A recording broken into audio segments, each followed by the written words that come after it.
అన్నదే లెక్క చూస్తున్నారు. ఉమ్, బేసిక్గా 66 లక్షల మంది ఆయనే చెప్తున్నాడు కదా. ఉమ్, 66 లక్షల మందిలో జగనే ఒక్కడైనా ఇస్తాడని నమ్మిన వాళ్ళు 10 లక్షలు 10 లక్షలే ఉండుంటారు. ఉమ్, మిగతా వాళ్ళు ఆయన కూడా ఇస్తాడని నమ్ముంటారుగా.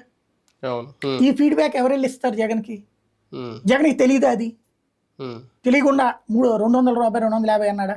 అదే కదా. ఉమ్, లేదా వీళ్ళు చాలా మంది రుణమాఫీ అని మాట్లాడారుగా ఆ మధ్యన. అవును. ఆయన మీటింగ్ లో కూడా ఇది మంగళగిరిలోనే ఎక్కడో ఉమ్, ఉమ్, ఉమ్, అవును. రుణమాఫీ చెయ్యన్నా అంటే అడిగారు. ఏమన్నాడు? ఉమ్, అసలు గవక్కన మైకి తీసేసుకుని పక్కన డైవర్ట్ చేసేసారు. ఉమ్, ఏమైంది? ప్రాక్టికల్గా ప్రవర్లోకి వచ్చిన తర్వాతన ఆయన నెలకోసారే మీటింగ్. అవును. ఎవరితో ఇంటరాక్ట్ అయ్యాడు? ఉమ్, నెంబర్ 1. ఉమ్, అసలు పార్టీల మీటింగ్లు ఎక్కడ నడిచినాయి?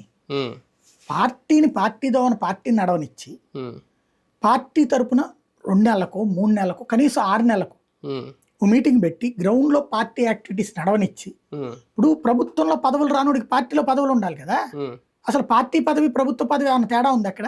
ఉమ్, అంతా ప్రభుత్వ పదవులే అయినాయి. అవును. పార్టీ పదవులు ఎవరికి ఉంది? అవును. ఉమ్, గ్రౌండ్ కార్యకర్తల దగ్గరికి ఈయన వెళ్ళింది ఎప్పుడు? అవును. ఈవెన్ జనంలోకి వెళ్ళింది ఎప్పుడు? ఉమ్, అంతకుముందు జనం దగ్గరికి వెళ్ళినప్పుడు వాళ్ళు అయ్యో చెప్పారు, విన్నాడు, వచ్చాడు, ఉమ్, దానికి అయ్యో హామీలు ఇచ్చాడు. అవును. రాజశేఖర రెడ్డి అయినా అట్లాంటి హామీలు ఇచ్చాడు, చంద్రబాబు నాయుడు అయినా అట్లాంటి హామీలు ఇచ్చాడు. అవును. అయ్యే కదా లెక్క. అంతే. ఉమ్. అట్లాంటిది